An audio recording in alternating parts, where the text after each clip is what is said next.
8 Rīgas derbijas pēc kārtas pret RFS esam spēlējuši neizšķirti. Latvijas kausa finālā un superfinālā uzvarējām pendelēs. Pateikt, ka šis ir mūsu principiālākais pretinieks, ir nepateikt neko.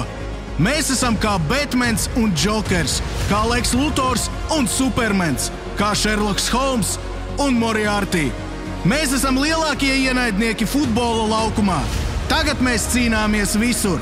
Telpu futbolā, sieviešu futbolā, bet lielākā spēle Latvijas sportā joprojām ir klubu galveno komandu spēle lielajā futbolā.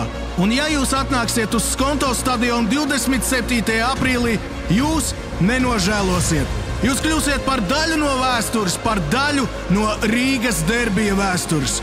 Bet tas vēl nav viss. Pirms spēles 18:40 un pārtraukumā jūs sagaida leģendārā mākslinieka Ozola uzstāšanās. Skatuve, gaismas efekti, lieliska atmosfēra un forša mūzika. Biļetes biļešu serviss LV. Gaidām jūs stadionā. Riga Futbola Club. Nākotne pieder mums. We want more as well, so we prepare for the championship, but we need to enjoy this as well, okay? So one more time now, welcome!